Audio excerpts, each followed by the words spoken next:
तेज सूरज ने अपना जिसे दे दिया, धर्म रक्षक है धामी मेरे हेलो हेलो देश का। उत्तराखंड के यशस्वी मुख्यमंत्री माननीय पुष्कर सिंह धामी जी हमारे बीच पहुंच चुके हैं। भारत माता की, भारत माता की, भारत माता की। धामी धामी धामी धामी धामी धामी। बोल बद्र विशालाल की, बोल बद्र विशालाल की, बोल बद्र विशालाल की। कालिंका माता की, कालिंका माता की, कालिंका माता की। धामी धामी धामी धामी धामी धामी। भारत माता की, भारत माता की, भारत माता की।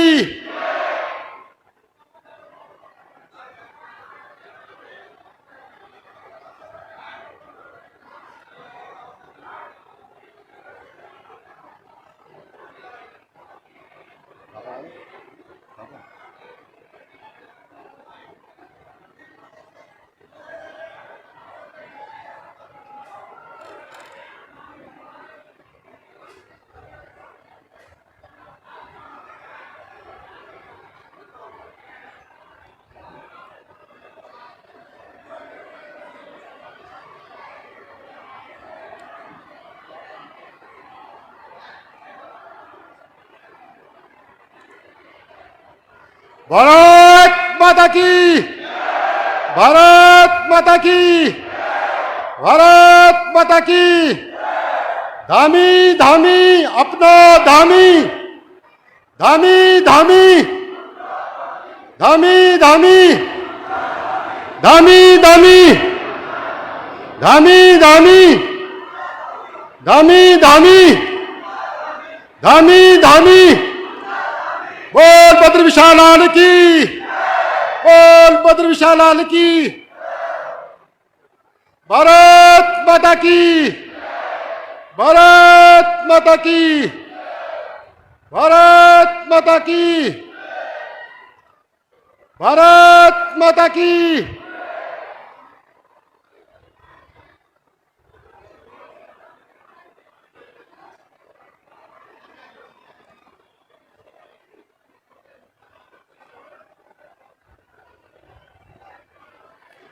मैं सभी महान भाव से अनुरोध करता हूं कि धाकड़ धामी जी का तालियों के साथ स्वागत करें।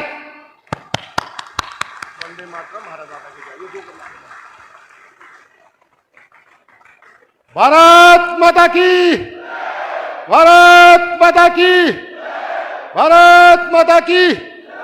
वंदे वंदे वंदे वंदे।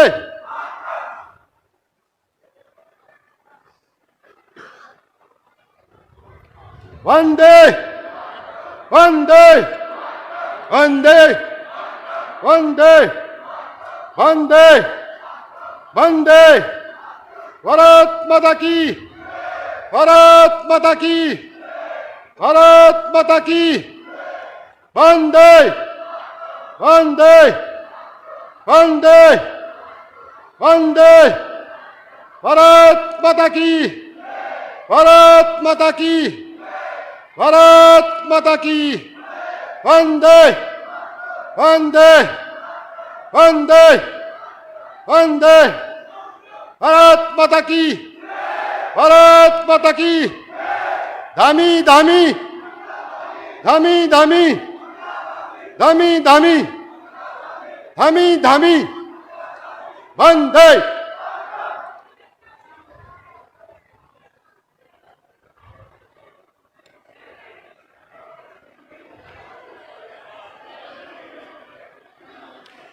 माननीय पुष्कर सिंह धामी जी से अनुरोध है कि मातृभूमि की आन बान शान के लिए अपना बलिदान देने वाले मां भारती के अमर सपूतों को श्रद्धांजलि अर्पित करेंगे।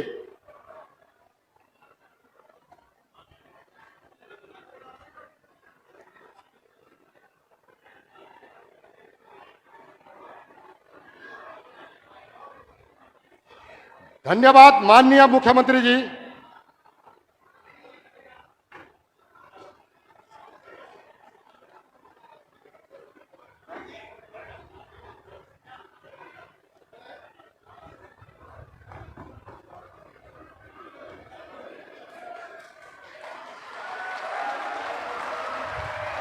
माननीय मुख्यमंत्री जी का स्वागत तालियों के साथ।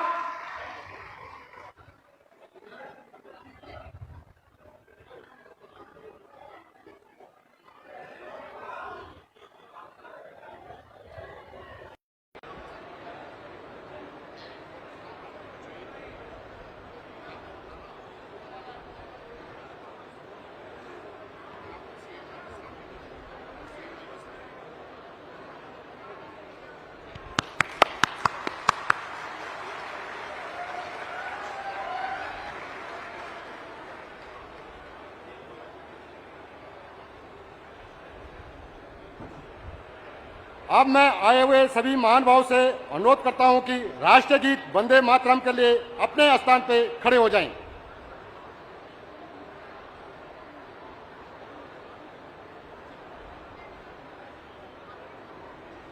वन्दे मातरम् वन्दे मातरम् सुजलां सुफलां मलयज शीतलां शस्यश्यामलां मातरं वन्दे मातरम् शुभ्रज्योत्सनां पुलकितयामिनी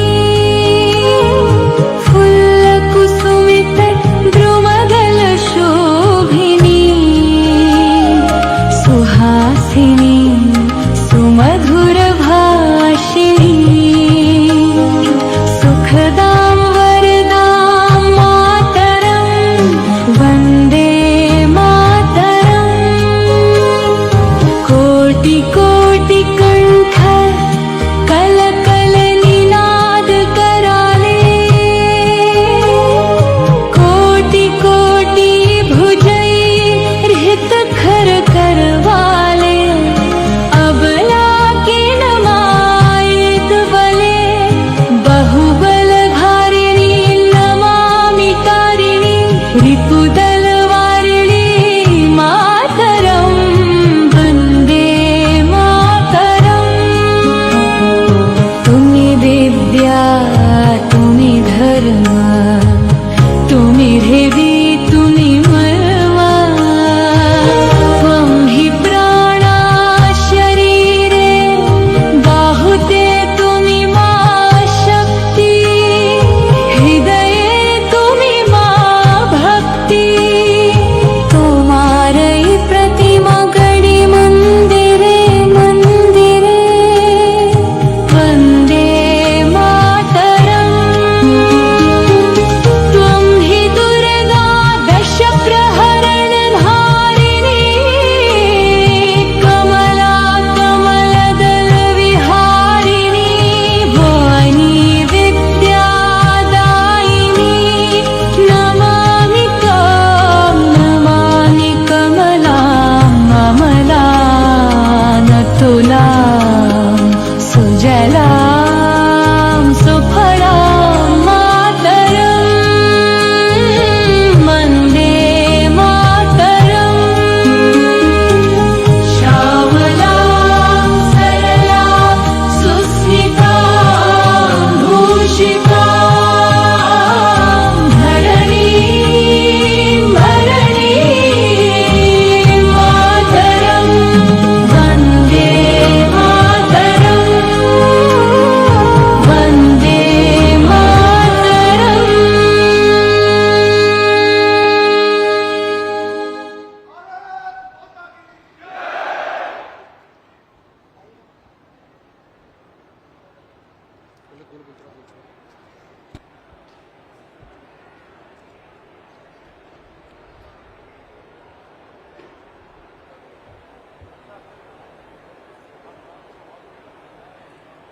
अब मंच संचालन के लिए मैं आमंत्रित करता चाहूंगा उत्तराखंड के प्रसिद्ध रेडियो जॉकी आरजी अखिल जी को धन्यवाद।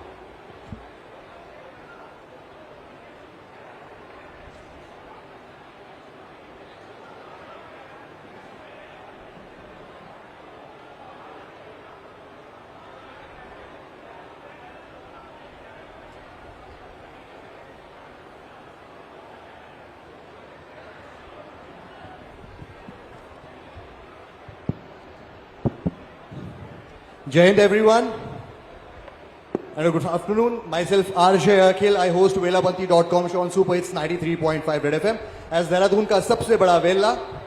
और आज मैं यहाँ पर आप लोगों के बीच एज अ स्टूडेंट ही आया हूँ।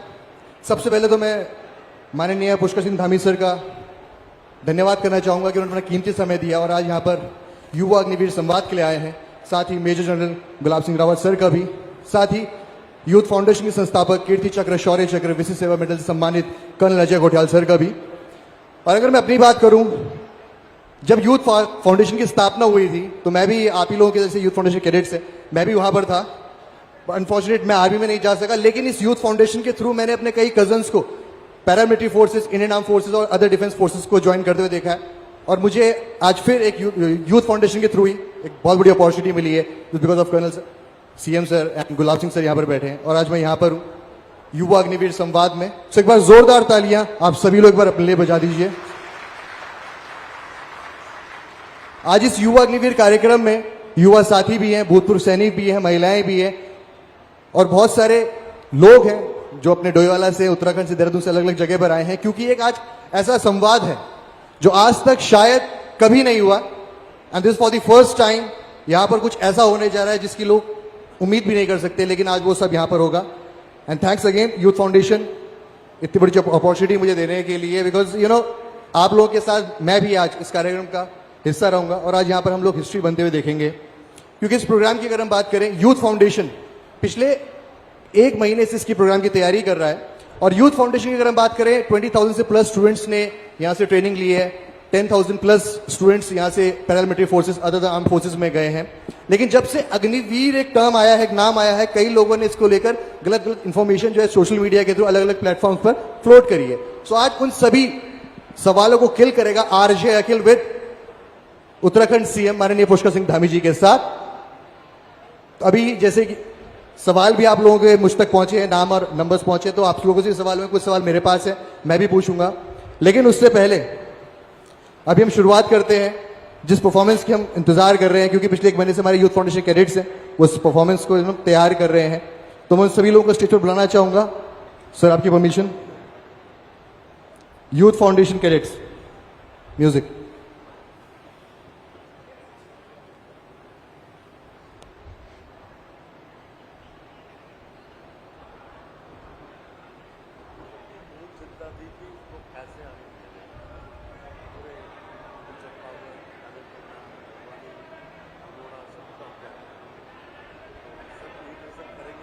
सेवाओं के द्वारा मां भारती की सेवा में तैनात हैं। अब आप देखने जा रहे हैं यूथ फाउंडेशन के प्रशिक्षण कैंपों के छात्रों की एक प्रस्तुति।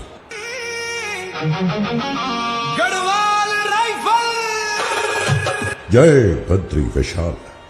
उत्तराखंड के युवाओं को सैन्य सेवा के लिए प्रशिक्षित करने वाली संस्था यूथ फाउंडेशन में आप सभी महानुभावों का स्वागत है। मातृभूमि की रक्षा के लिए सैनिक तैयार करने वाली इस पौधशाला से अब तक 15,103 युवा विभिन्न सैन्य सेवाओं के द्वारा मां भारती की सेवा में तैनात हैं।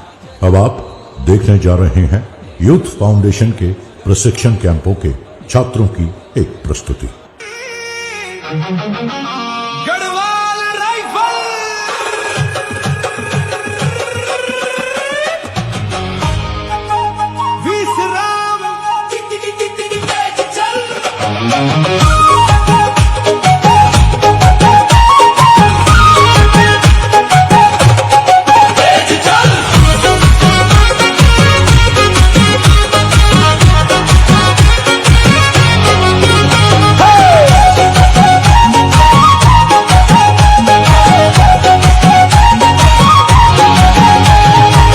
भवानी साथ मां 147 हाथ मां संग में तैनात रहंदा दिन होया रात मां भवानी साथ माँ 147 हाथ माँ जंग में तैनात रहंदा दिन होया रात माँ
हम खड़े रहे आंधियों के आगे भी हम मड़े रहे सरहद की मिट्टी ने हिम्मत दी हमें भारत की खातिर ही हम बड़े हुए सीने में तिरंगा है आंखों में प्रकाश पीछे है पूरा देश साथ है विश्वास जब भी कोई खतरा सीमा तक आया भारत के वीरों ने उसको झुकाया ना झुकेंगे ना रुकेंगे भारत की शान के लिए जिएंगे सरहद का शेर हूं मैं भारत की पहचान मेरे लहू में बहती मिट्टी की शान जब तक सांस चलेगी तिरंगा ऊंचा है और डाकिया आया डाकिया चिट्ठी आ गई सबकी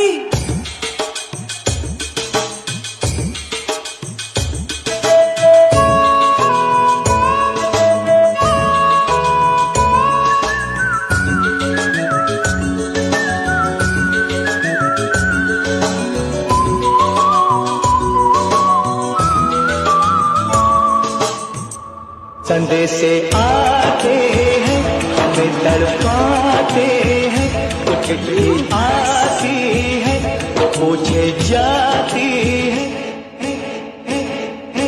कि घर कब आओगे कि घर कब आओगे लिखो कब आओगे कि तुम बिन ये घर सूना सूना है।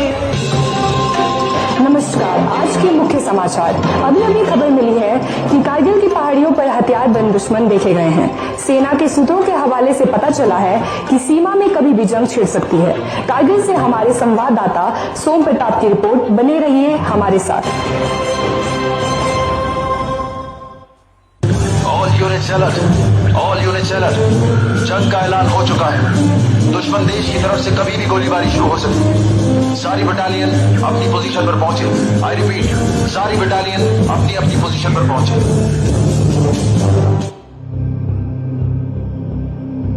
है लिए हथियार दुश्मन ताक में बैठा उधर और हम तैयार हैं सीना लिए अपना इधर। हम तो घर से निकले ही थे बात कर सर पे कफन चाहते ही पर लिए लो बढ़ चले है ये कदम।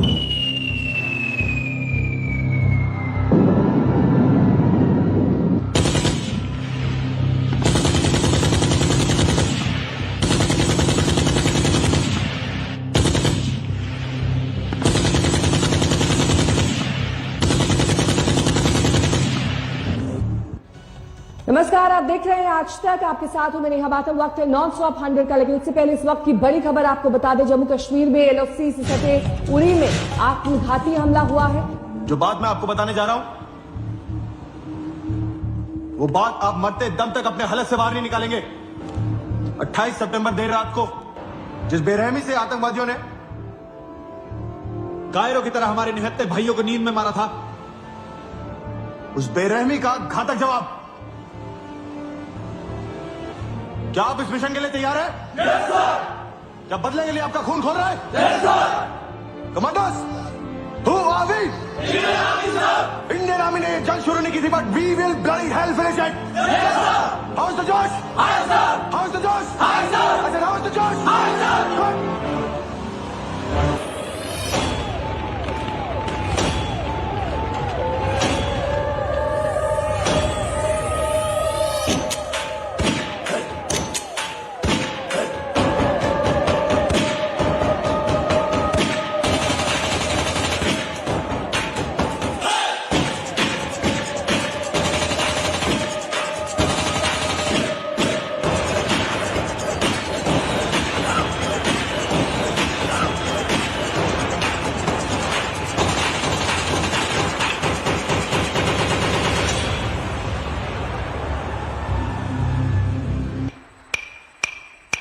ये आवाज है एक शहीद फौजी की।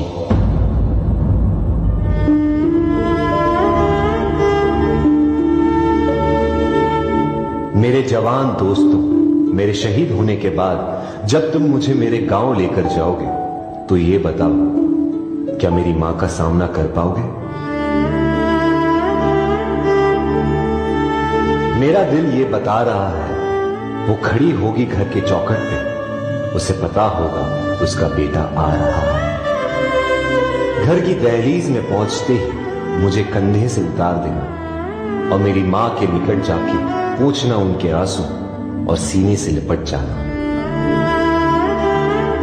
कहना जाते जाते उसके बेटे ने कई दिनों में इनकलाब की भावनाओं का बीज बोया है। खुश हो जा मां, आज तेरा बेटा पहली बार वक्त पे सोया है। मां को रोता सुन पिताजी भी बाहर आएंगे, देखकर अपने बेटे को ऐसा वो भी बिखर जाएंगे।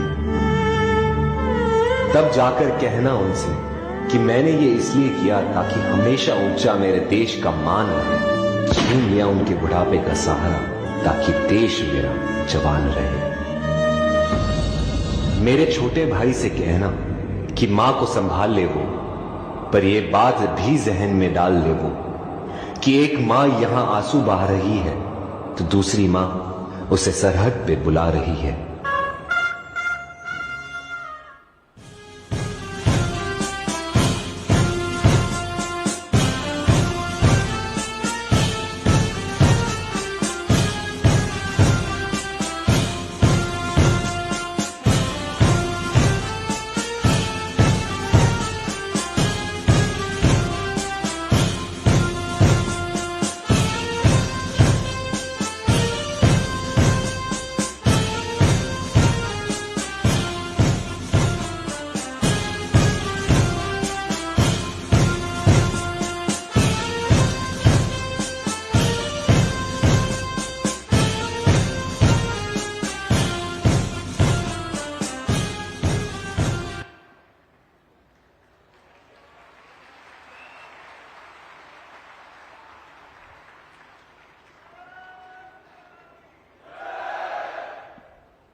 सो एक बार जोरदार तालियां हो जाए यूथ फाउंडेशन कैडेट्स के लिए, जिन्होंने कुछ ही मिनटों में एक आर्मी पर्सन की पूरी लाइफ बता दी, फैमिली के बारे में बता दिया कि जब एक यूथ, इसका सपना होता है इंडियन आर्म फोर्स का हिस्सा बनना, और जब वो शहीद होता है उसके बाद उसके घर वालों पर क्या बीतती है, वो क्या कुछ कहते हैं, और कैसे फिर उसी घर से एक और सैनिक निकलता है, वो सारी कहानी यहाँ पर देखी।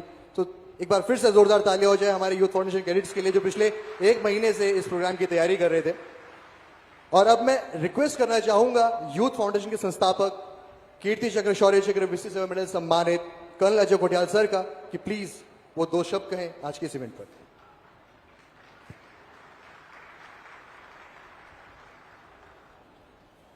आज यहाँ पे उपस्थित सभी युवा, सभी पूर्व सैनिक और सभी समाज के वो लोग जो वाकई में इस देश को एक भावना के साथ में आगे बढ़ाने की सोच रखते हैं, आज हम सबके लिए एक अलग प्रकार का महागर्व का दिन है कि जब जिस स्थान पे हम खड़े हुए हैं, इस जमीन पे यूथ फाउंडेशन की ट्रेनिंग का कैंप है और यहाँ पे ये लड़के यूथ फाउंडेशन के रोज पसीने से इस जमीन को सींचते हैं।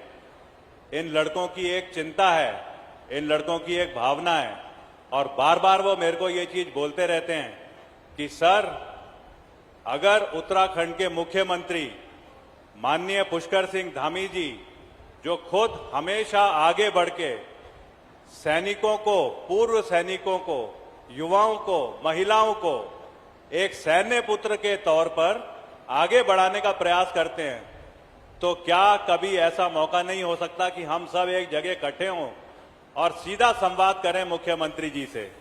तो मेरे को याद है एक बार गैरसैंण, वो जो ऊपर है, वहां पे मुख्यमंत्री जी ने सारे कार्यक्रमों के बीच से समय निकाल करके 350 अग्निवीरों से जो भारतीय सेना ज्वाइन करने जा रहे थे और अभी नौकरी कर रहे हैं, उनसे ना एक संवाद करा।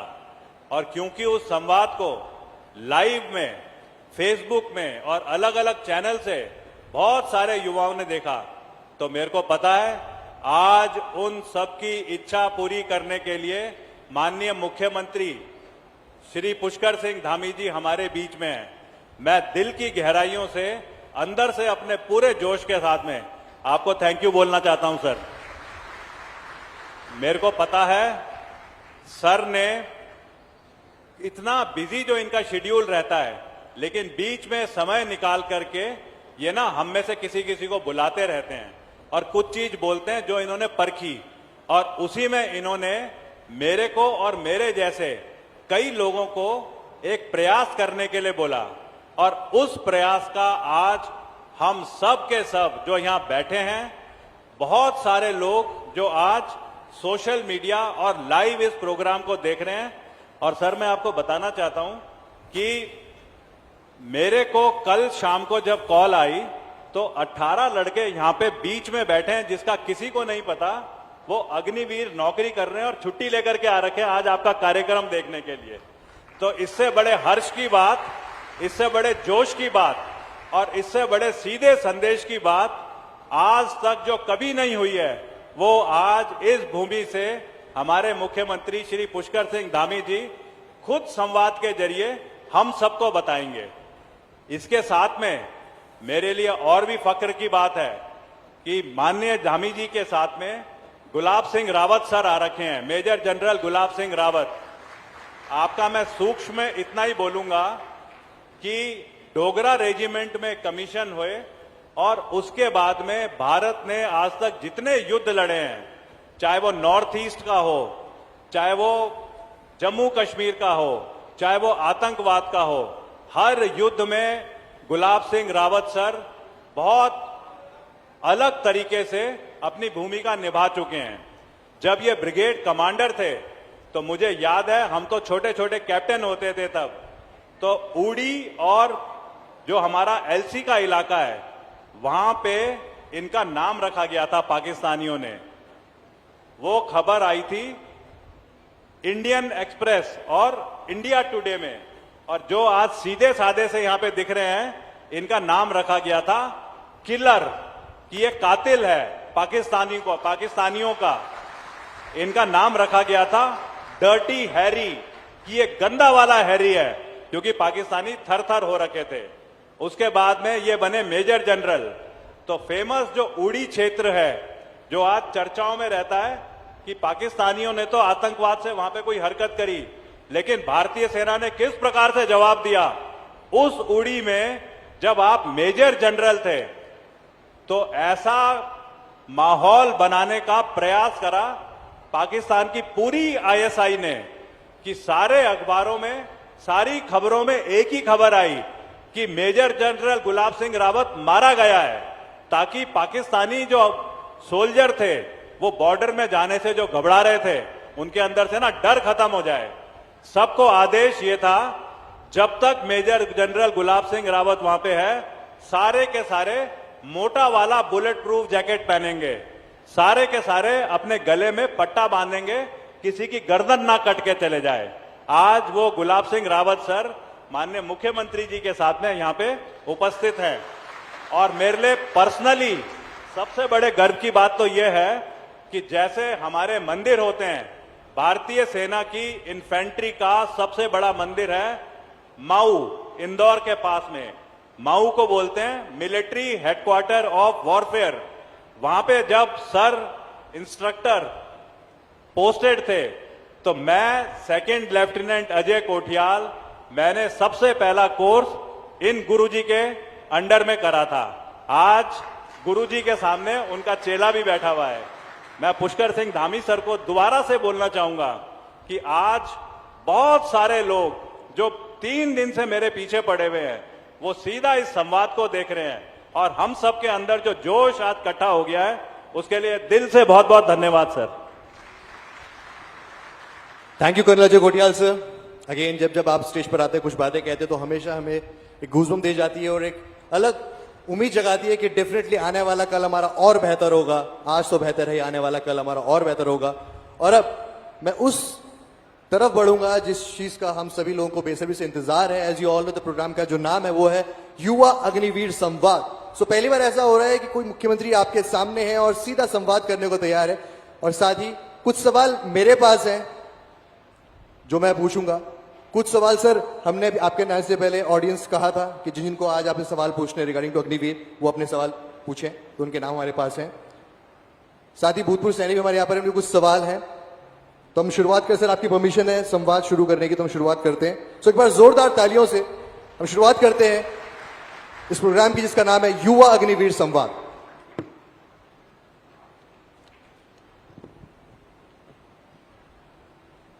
तो सर सबसे पहले तो आपका बहुत बहुत स्वागत है सर इस प्रोग्राम में।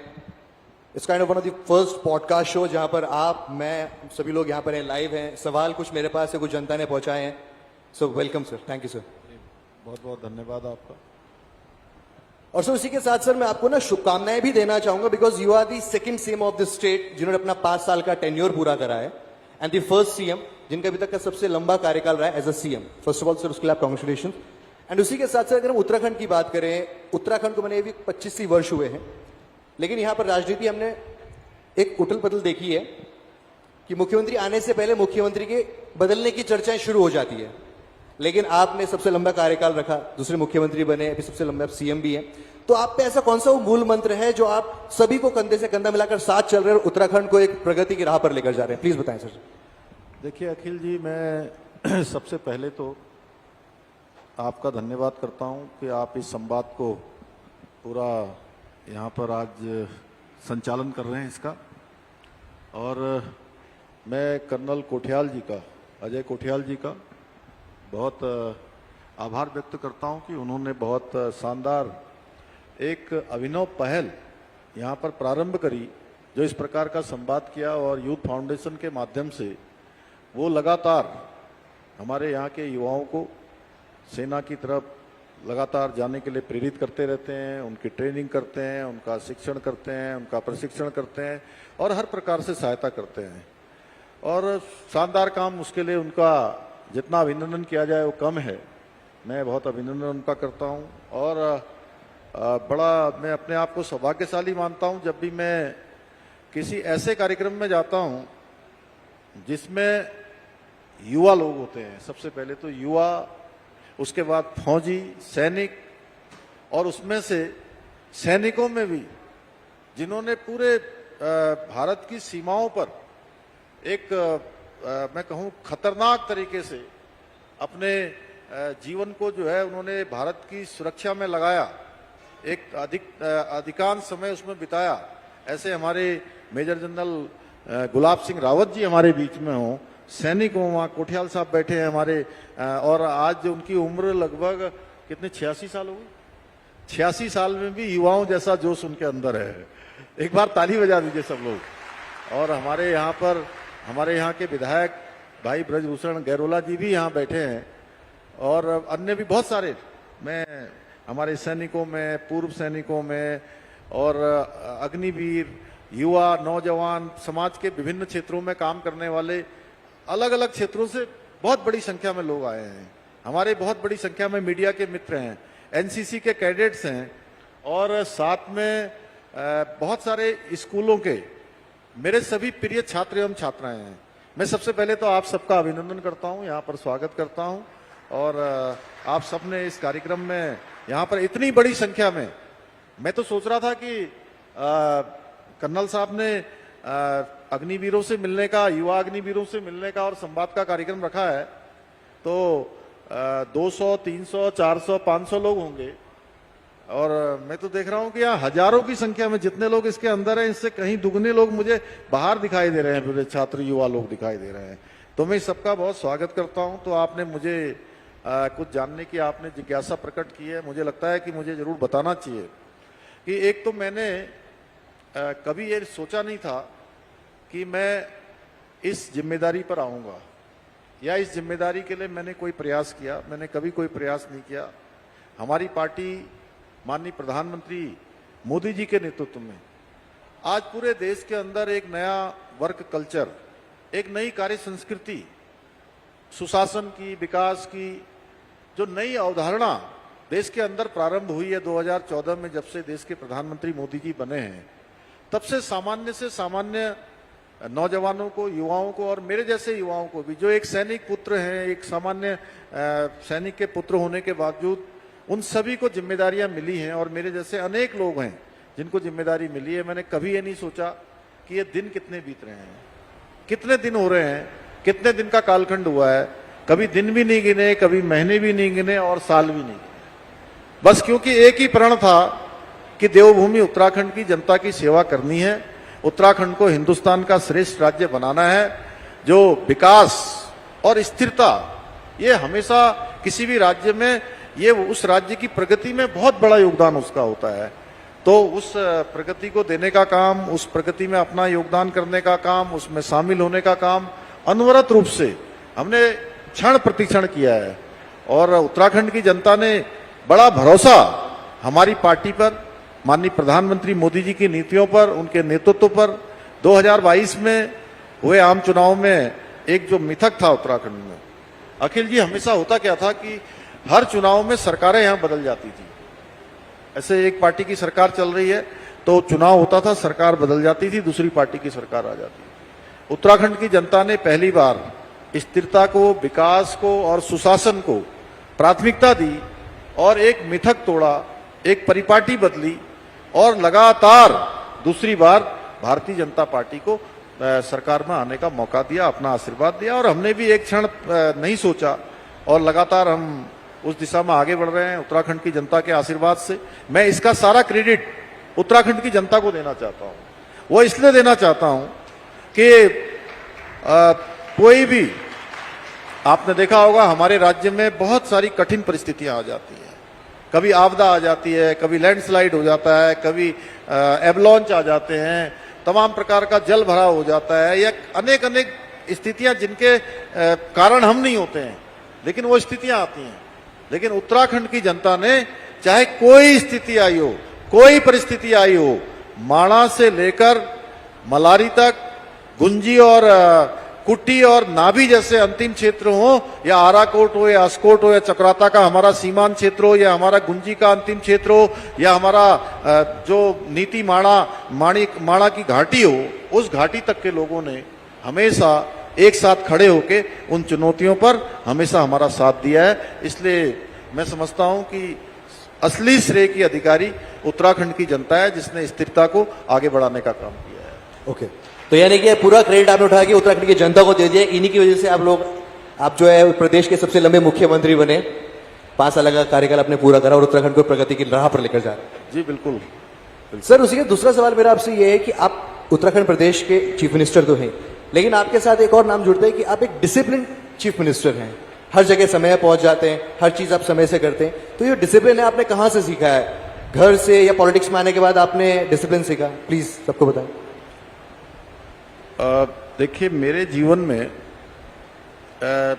जो संस्कार मुझे बचपन में सीखने को मिले, वो अपने पूज्य पिताजी के साथ सेना में उनकी सेवा के दौरान उनके साथ रहने, उनके साथ उनको देखने के कारण से वो सब चीजें मेरे संस्कारों में भी आई। और अनुशासन का किसी भी व्यक्ति के जीवन में बहुत बड़ा योगदान होता है। अगर किसी को जीवन में आगे बढ़ना है तो उसको स्व अनुशासन अपनाना होगा, क्योंकि दूसरे के द्वारा जो अनुशासन बनाया जाता है वो हो सकता है कभी टूट जाए, कभी छूट सकता है, कभी उसमें स्मरण कम हो। लेकिन अगर हमने स्व अनुशासन बना लिया, और ये स्व अनुशासन, ये इस प्रकार की आदतें, लोगों के हर सुख दुख में खड़ा होना, ये मैंने सेना को ही देखा।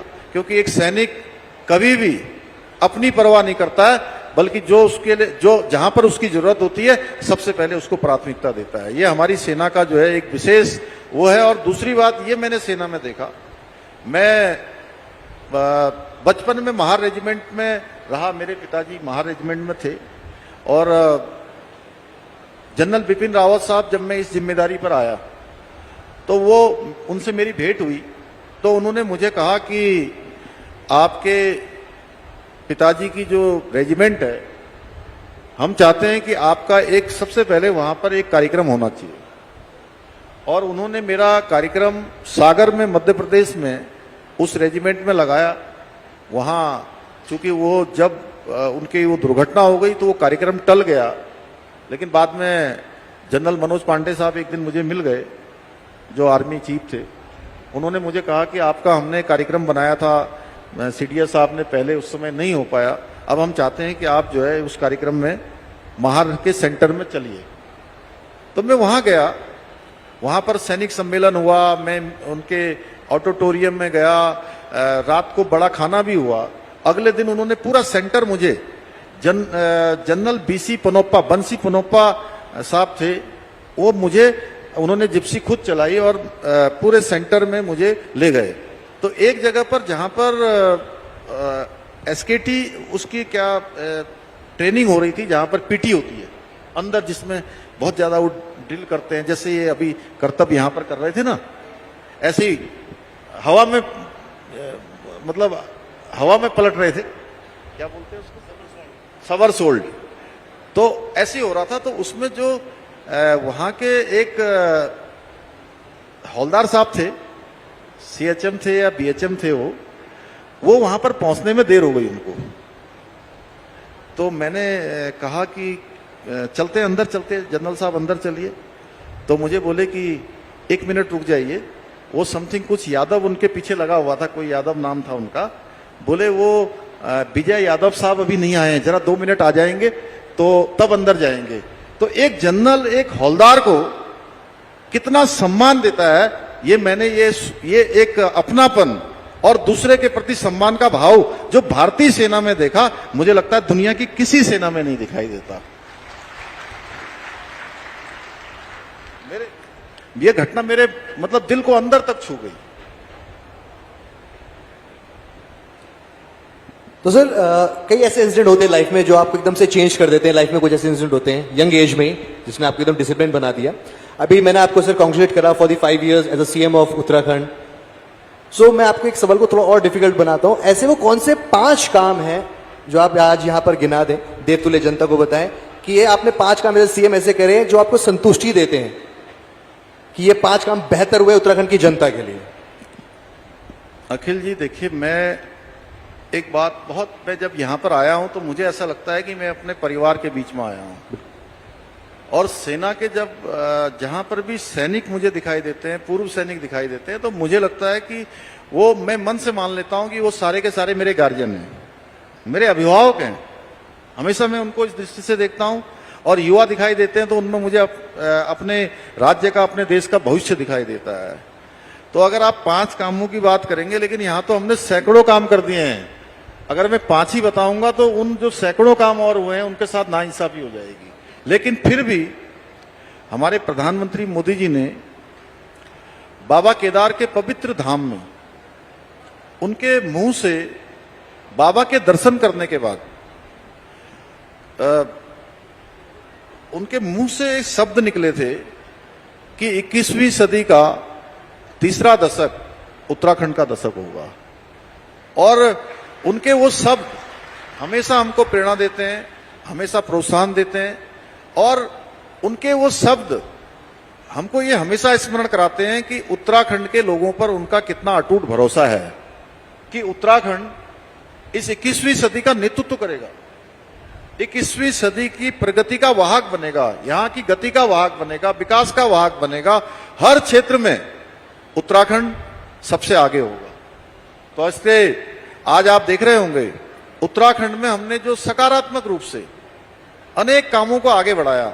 जब लोग सोचते थे कि छोटे राज्यों में ये बड़े काम नहीं हो सकते हैं, आज हमारा राज्य यूसीसी जैसा कानून यहां बना, उस यूसीसी कानून का पूरे देश के अंदर आज अन्य राज्य भी उस दिशा में आगे बढ़ गए हैं। सबसे पहले यूसीसी भारतवर्ष में कहीं लागू हुआ है किसी राज्य में, तो वो देवभूमि उत्तराखंड में लागू हुआ है।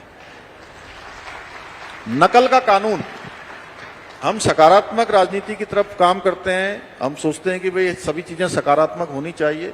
पहले के समय में किसने क्या किया, अगर उस पर जाएंगे तो ये होगा कि हम प्रतिक्रिया दे रहे हैं, लेकिन हमको याद करना होगा।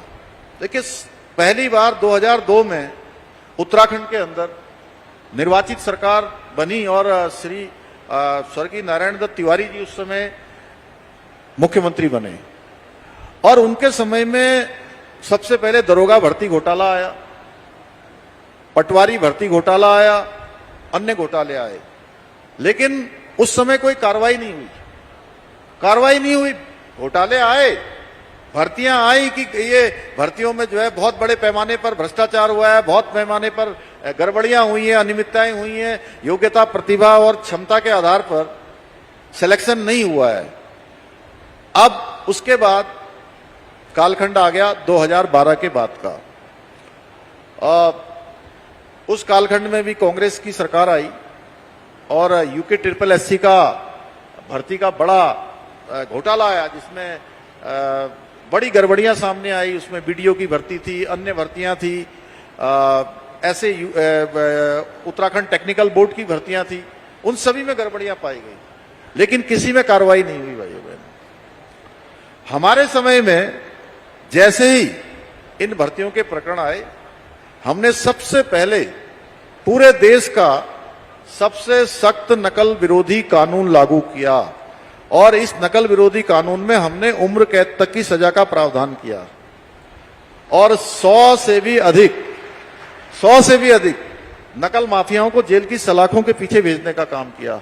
जो उत्तराखंड के इतिहास में कभी नहीं हुआ, वो काम हमने शुरू किया। हमने छिपाया नहीं, हमने कभी ये नहीं कहा कि नहीं सब अच्छा हो रहा है, हमने उसको स्वीकार किया, और स्वीकार करके उसको सुधारने की दिशा में हम आगे बढ़े। और उसी का परिणाम है कि आज उत्तराखंड के अंदर रिकॉर्ड भर्तियां 34,000 का ये आंकड़ा भर्तियों का पार हो गया है, और एक भी भर्ती में ना पर्ची चली है, ना कोई खर्ची चली है, बिना पर्ची बिना खर्ची के, यानी कि कोई भ्रष्टाचार नहीं, कोई नकल नहीं, कोई अनियमितता नहीं। और ऐसे ऐसे लोग, देखिए, बोलने से मैं बहुत बोलने पर विश्वास इसलिए नहीं करता हूं कि आप बोलेंगे, अगर सच नहीं बोलेंगे तो आपकी बात को सच नहीं माना जाएगा, लेकिन अगर आपका काम अच्छा होगा तो आपको बोलने की जरूरत नहीं पड़ेगी, आपका काम बोलेगा। इसमें से भी बहुत सारे युवा होंगे जो आज, जिनके आसपास के लोग हमारे सैनिक हैं, हमारी माताएं बहनें बड़ी संख्या में यहां आई हैं। आप देखते होंगे कि जो बच्चे पहले 5 साल पहले, 6 साल पहले परीक्षाओं में भाग तो लेते थे, खूब मेहनत करते थे, पढ़ाई करते थे, ट्रेनिंग करते थे, कोचिंग करते थे, उनके माता पिता कोई गाय पालकर, भैंस पालकर, दूध बेचकर, घी बेचकर, या चाय की छोटी दुकान चलाकर, या कोई सब्जी बेचकर, या छोटी कोई परचून की दुकान चलाकर अपने बच्चों को, या छोटे से अपनी मेहनत मजदूरी करके अपने बच्चों को पढ़ने लिखने के लिए भेजते थे। लेकिन रिजल्ट जब आता था, क्या होता था? रिजल्ट में उनके बच्चों का नाम नहीं आता था, चयन उनका हो जाता था, सिलेक्शन उनका होता था जो नकल माफियाओं के साथ साठगांठ किए हुए थे। लेकिन इन सालों में यह व्यवस्था बदल गई। अब सामान्य से सामान्य बच्चे का भी, सामान्य से सामान्य बेटी और बेटे का चयन हो रहा है। गरीब माता पिता के बेटे बेटियों को एक साथ 1 परीक्षा, 2 परीक्षा, 3 परीक्षा, 4 परीक्षा, और कुछ कुछ को तो 5 परीक्षाओं में एक साथ सिलेक्शन हो रहा है। ये बदल गया है उस समय में से और अब के समय में से, ये अंतर आया है। मुझे लगता है कि ये एक बहुत बड़ी उपलब्धि है। हमारी माताएं बहनें आज कितने सारे उत्पाद बना रही हैं। आप उत्तराखंड के अंदर जाइए, किसी कार्यक्रम में जाइए, आपको दिखेगा कि हमारी माताओं के ने, बहनों ने, हमारी मातृशक्ति ने आज कितनी तरक्की कर ली है। उनके द्वारा जो उत्पाद बनाए जा रहे हैं उनको हम प्रोत्साहन दे रहे हैं। हमने हाउस ऑफ हिमालय ब्रांड शुरू किया है और इस ब्रांड के माध्यम से उनके प्रोडक्टों को आज देश और दुनिया में पहचान मिल रही है। और 2,65,000 हमारे राज्य के अंदर आज लखपति दीदी बन गई हैं। महिलाओं के क्षेत्र में हमने 30% का आरक्षण उनके लिए सुनिश्चित किया सरकारी नौकरियों में उत्तराखंड की, क्योंकि उत्तराखंड की जो महिलाएं हैं वो कठिन परिस्थितियों में काम करती हैं। अखिल जी, मैंने अपनी माँ को देखा है किस प्रकार से घर भी चलाती हैं, किस प्रकार से जो है अपने गाय भैंस को देखती हैं, किस प्रकार से अब तो देखिए मोदी जी के समय में उज्ज्वला योजना आ गई, हर घर नल से जल जाने लगा, जगह जगह शौचालय बन गए, जगह जगह अन्य काम शुरू हो गए, तमाम प्रकार के आयुष्मान भारत योजना लागू हो गई। लेकिन पहले के समय में कितना कठिन होता था। जो पहले के समय के लोग बैठे हैं वो जानते हैं कि पहाड़ों में कितना कठिन जीवन उनका होता था। तो आज 30% का आरक्षण मिलने से हर क्षेत्र में उनकी भागीदारी बढ़ गई है। स्वयं सहायता समूह के माध्यम से शानदार उत्पाद बना रही, कोई सिलाई के, कढ़ाई के, बुनाई के, खाने के, तमाम प्रकार के जो उत्पाद बन रहे हैं उनकी मांग आज पूरे देश दुनिया के अंदर हो रही है। तो इस प्रकार से आज चाहे महिलाओं का क्षेत्र हो, युवाओं का क्षेत्र हो, चाहे हमारा यूसीसी कानून लागू करना हो, यहां दंगा रोकने का कानून लागू करना हो, या सबसे पहले पूरे देश में मदरसा बोर्ड समाप्त करके सबके लिए अच्छी शिक्षा का प्रावधान हो, सारे बच्चों को पढ़ने का अधिकार मिलना चाहिए। उसके लिए हमने सबसे पहले उत्तराखंड में अल्पसंख्यक शिक्षा में सुधार का जो है प्राधिकरण हमने बनाया है। पूरे देश के अंदर सबसे पहले हमने शुरुआत की है। किसानों के लिए हम आज इतने सारे एप्पल मिशन, कीवी मिशन, तिमरू मिशन, महक क्रांति, ड्रैगन नीति, इसके माध्यम से आज अनेक कामों को आगे बढ़ रहे हैं। आज हमारा राज्य देखिए हर क्षेत्र में आगे बढ़ रहा है। पूरे देश के अंदर उत्तराखंड सस्टेनेबल डेवलपमेंट गोल्स में, सतत विकास के लक्ष्यों को प्राप्त करने में पूरे देश के अंदर आज हमारा उस इंडेक्स में पहला नंबर आता है। भाइयों बहनों, ये पूरे उत्तराखंड की सफलता है कि कई सारे मानकों को पार करने के बाद उत्तराखंड का नाम जो है पहले नंबर पर आता है। आज फिल्म के क्षेत्र में मोस्ट फिल्म फ्रेंडली स्टेट का हमको 4 वर्ष से लगातार जो है पुरस्कार मिल रहा है। हमको पर्यटन के क्षेत्र में मिल रहा है, मत्स्य के क्षेत्र में मिल रहा है, हमें कृषि के क्षेत्र में मिल रहा है, हमें निर्यात तैयारी सूचकांक में हमको उसमें पुरस्कार मिल रहा है। हमारा राज्य आज जो है जो 4,000 करोड़ रुपए के बजट से शुरू हुआ था वो बजट हमारा 1 लाख करोड़ को पार कर गया है। हमारे यहाँ होम स्टे की संख्या 50% बढ़ गई है, होटल जो है 25% बढ़ गए हैं। और सबसे बड़ी बात है कि हमारे राज्य के युवा जो अपने रोजगार की तलाश में अपने घरों से बहुत दूर चले गए थे, अब वो वापस अपने घरों को आ रहे हैं, रिवर्स पलायन कर रहे हैं। आप देखिए अभी 4 धाम यात्रा चल रही है, एक रिकॉर्ड 45 लाख का आंकड़ा पार हो गया है। हेमकुंड साहब यात्रा चल रही है, आदि कैलाश यात्रा चल रही है, कैलाश मानसरोवर यात्रा चल रही है। हर यात्रा एक रिकॉर्ड बना रही है। पिछले 4 सालों की अगर मैं बात करूं तो 24 करोड़ से भी ज्यादा पर्यटक हमारे राज्य के अंदर आए हैं, जो अपने आप में एक उदाहरण है। इतने सारे काम है कि मैं अगर एक बताऊंगा तो आपने कहा कि 5 बताइए। मुझे लगा कि इतने सारे लोग हैं, इनके सामने जरूर थोड़ा सा ये हमारा रिपोर्ट कार्ड भी चला जाना चाहिए कि किस दिशा में हम लोग प्रयास कर रहे हैं। लेकिन ये इतना काफी नहीं है, ये तो एक शुरुआत हुई है। अभी ये शुरुआत हुई है, इसको अनवरत रूप से चलना है, लगातार आगे बढ़ना है। जब तक उत्तराखंड पूरे देश का सबसे अग्रणी पंक्ति का राज्य नहीं बन जाएगा तब तक हम काम करते रहेंगे। जब तक हमारा विकास समाज के अंतिम छोर में खड़े हुए व्यक्ति तक नहीं पहुंचेगा तब तक हमारे सारे प्रयास जारी रहेंगे। बिल्कुल। अब जैसे आपने सर यहाँ पर अपने एक काम गिनाया तो मैं थोड़ा और इजी कर देता हूँ। कल ही मुझे पता चला कि उत्तराखंड को एनसीसी एकेडमी भी मिल रही है, तो इसमें ये भी पता चला कि आपने इसके लिए बहुत कोशिश करी, तो ये कैसे पॉसिबल हो पाया सर? देखिए, आज हमारे लिए बड़े सौभाग्य की बात यह है कि हमारे प्रधानमंत्री मोदी जी का हमारे राज्य से बहुत लगाव है और उन्होंने अपने बहुत आज से 50 साल पहले उन्होंने बहुत समय हमारे राज्य के अंदर अपना उन्होंने घूमे हैं, गए हैं, अलग अलग स्थानों के दर्शन किए हैं, लोगों से मिले हैं, तो वो यहाँ की चुनौतियां जानते हैं, यहाँ की परेशानियां जानते हैं। इसलिए कभी भी हम किसी भी मामले में, चाहे एनसीसी की बात हो, चाहे हमारा एम्स का सेंटर खुलना हो, या हमारा हवाई अड्डे का विस्तार होना हो, यहाँ के जो बड़े लंबे समय से रुकी हुई परियोजनाएं, देहरादून का जैसे सौंग डैम बन रहा है, यहाँ लखवाड़ डैम बन रहा है, जमरानी बांध हल्द्वानी में बन रहा है, या अब आने वाले समय में किसाऊ बांध परियोजना जो राष्ट्रीय महत्व की है, उन सभी को आज स्वीकृति मिल रही है। तो मैं समझता हूं कि हम प्रयास करते हैं, अच्छा होता है कि जो है हमारे प्रयास को वहां से भी जो है प्रोत्साहन मिलता है, समर्थन मिलता है, और यही डबल इंजन की सरकार है। इसीलिए लोग आज पूरे देश में डबल इंजन को प्राथमिकता दे रहे हैं। जो राज्य की जरूरत है उसको भारत सरकार स्वीकृति देती है, राज्य और केंद्र दोनों मिलकर एक साथ विकास को आगे बढ़ाते हैं। उसमें ये भी है हमारा, ये भी है, और उत्तराखंड में बहुत जल्दी एनसीसी एकेडमी मिली है। तो सर मेरा एक और सवाल आपसे है कि आपको ना एक सनातनी सीएम के तौर पे देखा जाता है, आप जितने भी काम करते हैं तो कुछ लोग कहते हैं ये हमारे सीएम है धर्म रक्षक धामी, तो सर इस पर क्या कहना चाहेंगे आप? देखिए भाई, मैं देवभूमि उत्तराखंड का मुख्य सेवक हूं, और सनातन का जयघोष देवभूमि से नहीं होगा तो कहां से होगा। और कुछ लोग सनातन के बारे में आपने देखा होगा, एक विशेष वर्ग का वोट पाने के लिए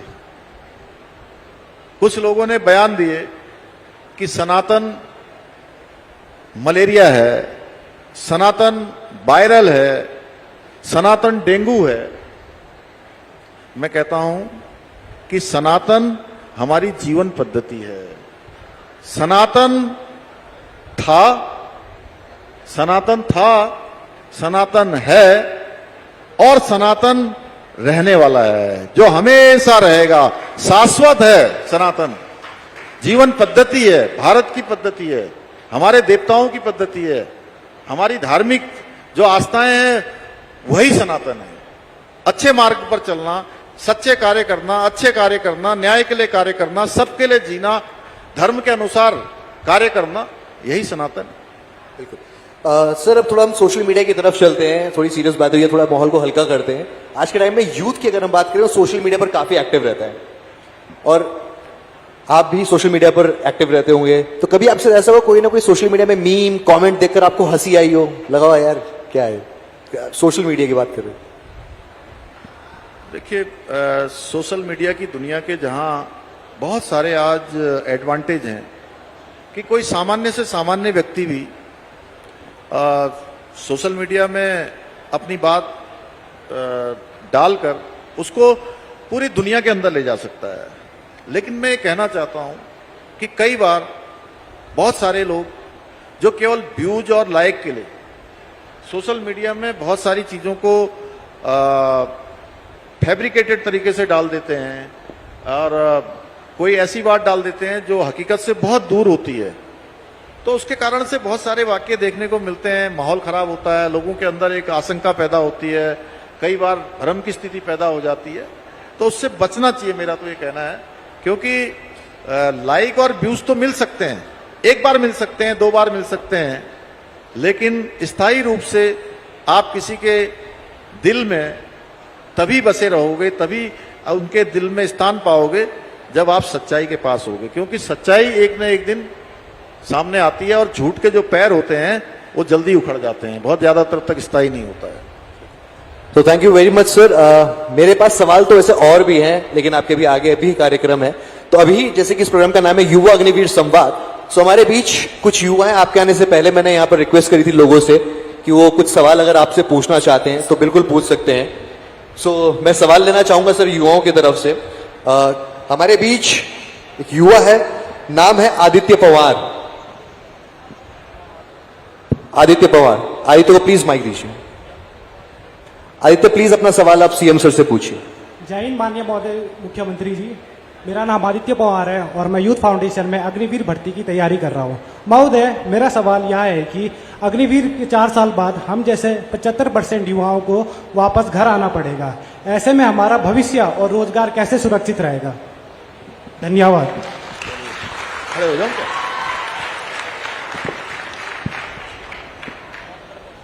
आदित्य जी, एक तो मैं सबसे पहले आपका बहुत अभिनंदन करता हूं कि आपने अपनी बात के माध्यम से अन्य बहुत सारे जो हमारे युवा आज अग्निवीर में जा रहे हैं या अग्निवीर की तैयारी कर रहे हैं, उन सबके मन में जो हो रहा होगा वो आपने यहाँ पर रखा है।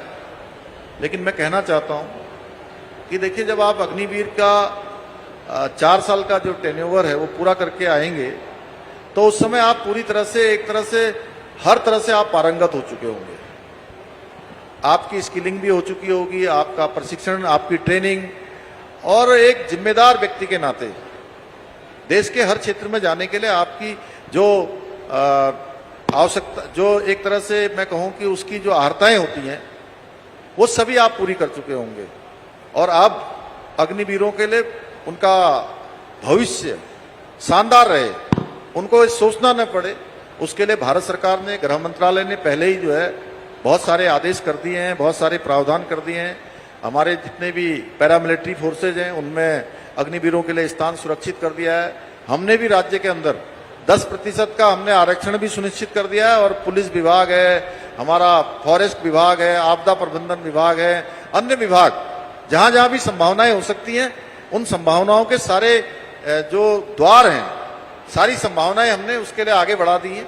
तो उत्तराखंड का हर एक अग्निवीर अपने को ये न सोचे कि 4 साल बाद मैं क्या करूंगा, उसके लिए हमने सारी व्यवस्थाएं भी की हैं। और मैं आज ये भी कहना चाहता हूं आज के अवसर पर कि हम एक अग्निवीर के लिए विशेष रूप से एक सेल का गठन भी सबसे पहले उत्तराखंड में हम करने वाले हैं।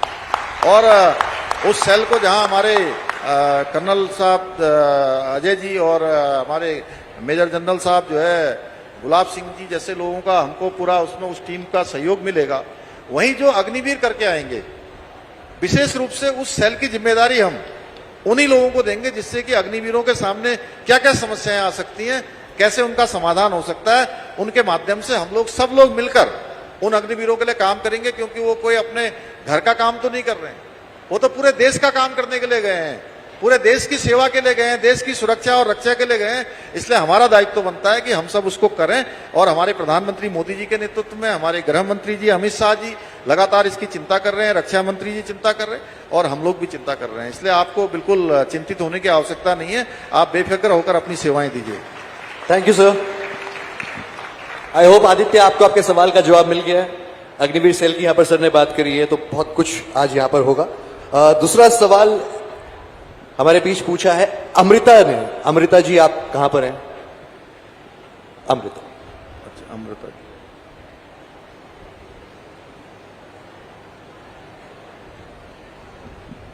जय हिंद सर, मेरा नाम अमृता है, मैं बालावाला में रहती हूँ। मैंने 12 साल पहले यूथ फाउंडेशन कैंप में ट्रेनिंग ली थी, जिसके बाद मैंने केदारनाथ पुनर्निर्माण टीम में भी शामिल रही। अब मैं एक हाउस वाइफ हूँ। मुख्यमंत्री जी, आपने कहा कि सभी अग्निवीरों को 4 साल बाद रोजगार की व्यवस्था की जाएगी, लेकिन उत्तराखंड में पहले से ही बहुत से बेरोजगार युवा हैं। सरकार पहले किसके लिए रोजगार की व्यवस्था करेगी, अग्निवीरों के लिए या उन युवाओं के लिए?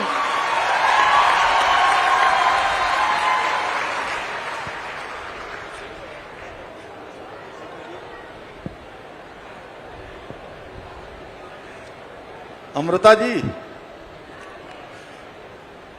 देखिए, ये इसमें जो है इसको बांटने की जरूरत नहीं है। ये अग्निवीर जो भारत की सेना को अपनी सेवा देने जाएंगे, ये कहीं बाहर के तो नहीं है ना, ये भी उत्तराखंड के ही हैं। अरे अब इसमें भी तो ताली बजाओ भाई।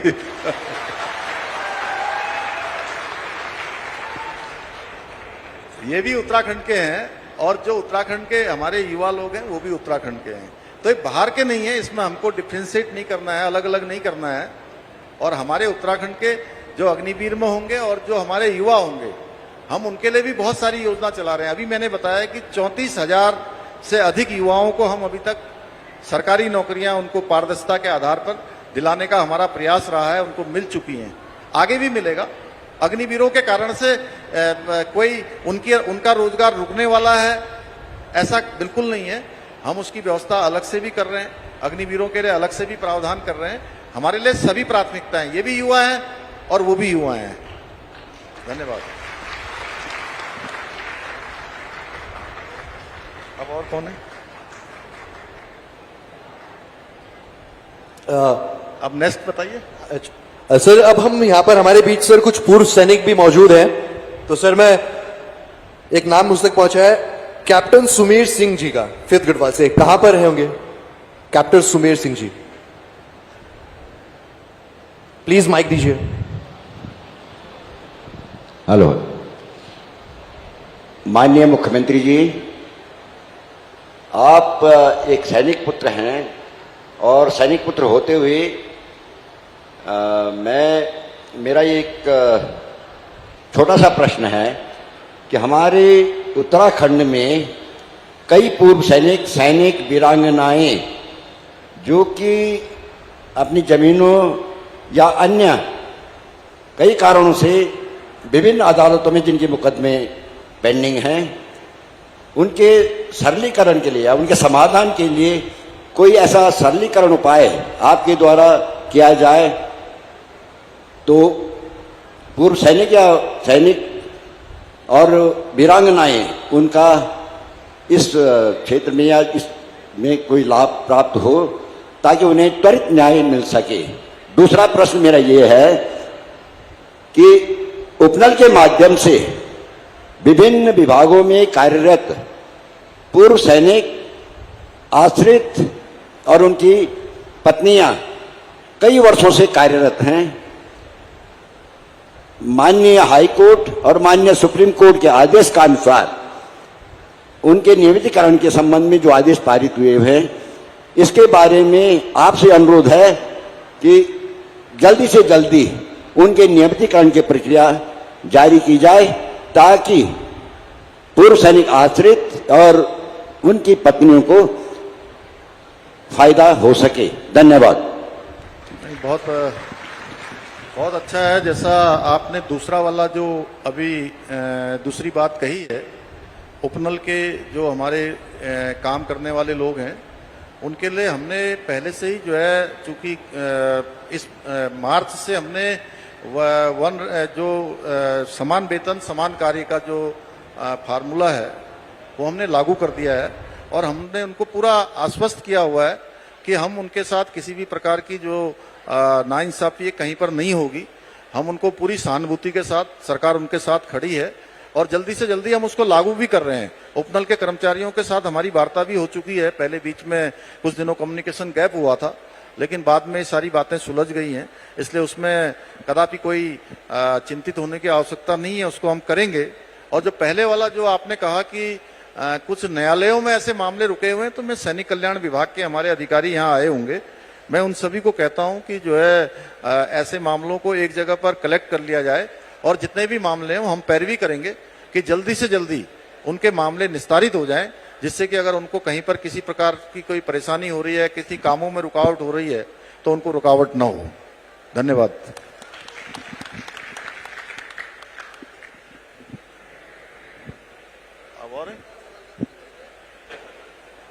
सर एक और सवाल हम राकेश ध्यानी जी।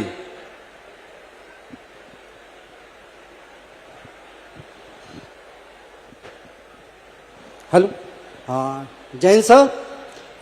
सर मैं राकेश चंद ध्यानी, पूर्व सैनिक, सिग्नल कोर से हूं और मेरा सवाल ये है कि उत्तराखंड के जितने पूर्व सैनिक हैं उनसे संबंधित है कि जो प्रतिनिधित्व है उत्तराखंड में, राजनीतिक प्रतिनिधित्व है, वो कहीं ना कहीं उनकी उपेक्षा की जाती है, जबकि उत्तराखंड को सैनिक बहुल्य कहा जाता है, लेकिन प्रतिनिधित्व के मामले कहीं ना कहीं उसकी उपेक्षा की जाती है, जबकि महिलाएं से लेकर युवाओं तक और किसी भी वर्ग में उनको कहीं ना कहीं प्रतिनिधित्व मिलता है, लेकिन जब सैनिक की बात आती है तो उनकी उपेक्षा की जाती है। मेरा सवाल यही है कि उत्तराखंड में सैनिक बहुल्य राज्य होने के बावजूद भी सैनिकों को राजनीतिक क्षेत्र में उनके प्रतिनिधित्व तो मिलना चाहिए, यही मेरा सवाल है। राकेश जी देखिए, आपका सवाल अपनी जगह पर बिल्कुल सही हो सकता है, लेकिन मैं आपको बताना चाहता हूं कि हमारे राज्य को 25 साल हो गए, 26वें साल में हम चल रहे हैं राज्य गठन के बाद, और हमारे राज्य में अभी जिनका निधन हुआ मेजर जनरल भुवन चंद खंडूरी जी, वो हमारे राज्य के मुख्यमंत्री रहे। हमारे जो सैनिक कल्याण विभाग के जो मंत्री हैं वो हमारे श्रीमान गणेश जोशी जी, वो भी सेना में अपनी सेवा देकर आए। इसके अतिरिक्त अजय कोठियाल जी यहाँ पर बैठे हैं, ये हमारे सैनिक ही हैं, सरकार में ये भी सेवा दे रहे हैं। यहाँ पर कर्नल रघुवीर भंडारी जी होंगे, इनके साथ कहाँ हैं भंडारी जी, बैठे हैं कहीं, वो भी दे रहे हैं। और हम सब लोग सैनिक परिवारों से हैं, मैं भी एक सैनिक परिवार में ही पैदा हुआ हूँ, मैं भी सेवा दे रहा हूँ। हमारी विधानसभा की अध्यक्ष है रितु खंडूरी जी, अभी हमने लोक सेवा आयोग के चेयरमैन जो नियुक्त हुए हैं वो सैनिक हैं। सैनिक प्रकोष्ठ जो हमने अपना सरकार का बनाया है उसमें अनेक स्थानों पर दे रहे हैं, लेकिन हम लोग प्रयास करेंगे कि और ज्यादा, चूंकि पिछले दिनों हमने जब एक बार सेना के अधिकारियों और सैनिकों जवानों के साथ संवाद किया था तो उसमें एक बात आई थी, हम कुछ कमेटियों में कुछ अन्य प्रतिनिधित्व बढ़ाने पर बिल्कुल राकेश जी इस पर विचार करेंगे। आपका इस सवाल के माध्यम से जो आपने कहा है, मैं बिल्कुल उस दिशा में काम करूंगा, हमारी सरकार काम करेगी उस दिशा में। धन्यवाद। Thank you sir, thanks a lot. Sir सवाल यहाँ पर खत्म होते हैं सर, जितने भी नाम हम तक पहुंचे थे। और अब मैं चाहूंगा, जब भी आपने अग्निवीर सेल की यहाँ पर बात करी थी, तो सर एंड की तरफ हम इसको प्रोग्राम को लेकर जाते हैं। और जो आपकी स्पीच जनता के बीच सर क्या करना है,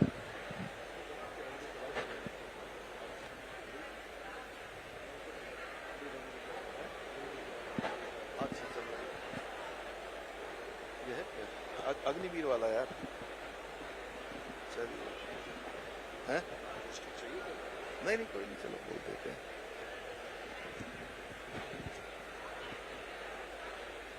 तो मैं तो चाहता था कि आप सबके सभी लोगों से बात करूं, लेकिन चूंकि काफी सारे सवाल आए, बहुत सारे लोगों को और सुनना चाहते थे, सबको सुन नहीं पा रहे हैं। बस मैं यही कहना चाहता हूं, चूंकि युवाओं को, अग्निवीरों को लेकर हमारी सरकार पूरी तरह से संवेदनशील है और हम पूरी तत्परता से इन कामों को आगे बढ़ाएंगे कि एक भी अग्निवीर अपनी सेवा पूरी करके जब घर वापस लौटकर आएगा तो उसको खाली न बैठना पड़े, उसको कोई न कोई काम मिलना चाहिए। ये हमारी प्राथमिकता है, ये हमारा संकल्प है, क्योंकि ये देवभूमि के साथ साथ वीर भूमि भी है। इस वीर भूमि से देश की सेवा की रक्षा के लिए यहाँ के लोगों ने, यहाँ के हमारे रणबांकुरों ने, वीरों ने हमेशा बढ़ चढ़कर भाग लिया है। चाहे कोई युद्ध हो, पहला विश्व युद्ध हो, दूसरा विश्व युद्ध हो, या 47 में 48 में कब्बालियों के साथ लड़ाई हो, या 62 में भारत चीन युद्ध हो, 65 का युद्ध हो पाकिस्तान के साथ, या 71 में बांग्लादेश की लड़ाई हो जिसमें बांग्लादेश बना था, या उसके बाद कोई भी ऑपरेशन चले हों, उन सभी में हमारे सैनिकों ने, देवभूमि के वीरों ने बहुत बढ़ चढ़कर भाग लिया है। इसलिए सेना हमारे लिए कोई राजनीति का विषय नहीं है, सेना हमारे लिए एक सम्मान का विषय है, विश्वास का विषय है और हमारे परिवार का विषय है। क्योंकि मैं हमेशा से मानता हूं कि सेना और सेना के लोग हमारा परिवार हैं, उसको लेकर हम हमेशा से प्राथमिकता से काम करते रहे हैं। और हमारी सरकार ने सैनिकों और शहीद परिवारों के लिए कुछ निर्णय भी लिए। आप सबको मुझे बताते हुए ये संतोष है कि यहाँ पर जो हमारे राज्य के सैनिक जो अपनी शहादत देते थे, वीर गति को प्राप्त होते थे, उनके परिवार को मिलने वाली जो अनुग्रह राशि थी वो बहुत कम होती थी, और उस राशि को हमने बढ़ाकर 10 लाख रुपए से 50 लाख रुपए करने का निर्णय लिया। आज सभी परिवारों को 50 लाख रुपए की धनराशि मिल रही है। और राशि से हम किसी परिवार को उनका बेटा, उनका पति, उनके परिवार का सदस्य वापस नहीं कर सकते हैं, लेकिन केवल हम इतना है कि उनके साथ खड़े हो सकते हैं, उनकी सहायता में खड़े हो सकते हैं, उनको सहायता कर सकते हैं। इसलिए हमने निर्णय लिया था। इसके साथ साथ आश्रितों को, जो भी उनके परिवार के सदस्य हैं, उनको सरकारी सेवा में सेवायोजित करने का भी निर्णय लिया। सरकारी नौकरी में पहले आवेदन करने की जो सीमा होती थी वो 2 वर्ष होती थी, उसको हमने 2 वर्ष से बढ़ाकर 5 वर्ष करने का निर्णय लिया, क्योंकि जैसे ही उस परिवार में इतनी बड़ी घटना होती थी और घटना के बाद चूंकि 2 साल ऐसे ही बीत जाते हैं, बहुत सारे परिवार व्यवस्थित नहीं हो पाता है, अपने पैरों पर खड़ा नहीं हो पाता है, इसलिए इस समय सीमा को भी हमने 5 साल किया कि 5 साल तक वो आवेदन कर सकते हैं। वीरता पुरस्कार प्राप्त सैनिकों के सम्मान में भी उल्लेखनीय तरह से हमने कई सारी वृद्धियां की हैं। युद्ध में विधवाओं एवं दिव्यांग सैनिकों के लिए भी विशेष सहायता का प्रावधान किया है। पूर्व सैनिकों के लिए सम्मानजनक अंतिम संस्कार हेतु कि उनका सम्मान पूरे राजकीय सम्मान के साथ हो, उसका भी प्रावधान हमने किया है। और प्रदेश में सभी सैनिकों के प्रति हमारी श्रद्धा, हमारी आस्था और उनके प्रति सम्मान व्यक्त करने के लिए हम देहरादून में ही एक सैन्य धाम का निर्माण कार्य अंतिम चरण पर है। बहुत जल्दी आप सबको आमंत्रित करेंगे, आप सबको आमंत्रित करके उस सैन्य धाम को भी राज्य और देश को समर्पित करने वाले हैं, जो अपने आप में बहुत बड़ा एक स्थल होगा, हमारा पवित्र स्थल होगा। आज के इस अवसर पर मैं कुछ घोषणा भी करना चाहता हूं कि पर्यटन विभाग की जो होम स्टे योजना है, इसके अंतर्गत पूर्व सैनिकों तथा अग्निवीरों को होम स्टे स्थापित करने के लिए जो अनुदान मिलता है, उससे भी विशेष अनुदान इस पूर्व हमारे सैनिकों को और अग्निवीरों को दिया जाएगा। और जो भी अग्निवीर हमारे सेवा मुक्त होकर लौटेंगे, राज्य सरकार की विभिन्न योजनाओं का लाभ दिलाने के लिए एक समर्पित सेल भी बनाया जाएगा। मैं इसकी घोषणा करता हूं। और सीमावर्ती गांवों में स्थानीय निवासियों, पूर्व सैनिकों एवं अग्निवीरों को स्वरोजगार से संबंधित अवस्थापना सुविधाएं विकसित करने हेतु विशेष अनुदान स्वीकृत किया जाएगा। मुझे पूरा विश्वास है कि आप सभी युवा अपने परिश्रम से, अपने अनुशासन से और राष्ट्रभक्ति से उत्तराखंड और भारत का नाम गौरवान्वित करेंगे। जिस क्षेत्र में भी जाएंगे, उस क्षेत्र में देवभूमि की मिसाल भी सबके स्मरण में आएगी। आप सब ऐसा काम देश के लिए करेंगे। आप केवल अपने परिवार का ही नहीं, बल्कि आने वाले समय में पूरे देश और प्रदेश का आप सब भविष्य हैं। आप भविष्य के कर्णधार हैं, आप अमृतकाल के वाहक हैं।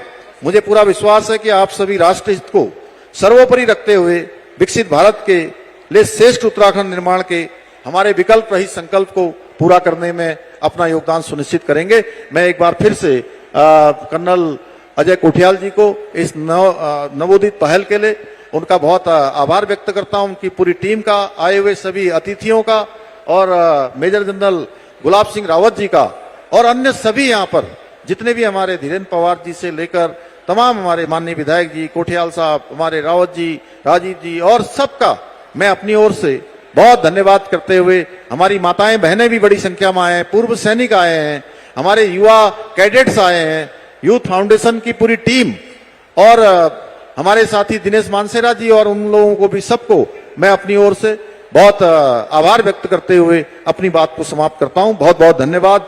जय हिंद, जय भारत, जय Uttarakhand. Thank you sir, thanks a lot. और अब हम इस प्रोग्राम को एंड की तरफ लेकर जाते हैं और मैं एंड स्पीच के लिए बुलाना चाहूंगा, रिक्वेस्ट करूंगा major general Gulab Singh Rawat sir से कि प्लीज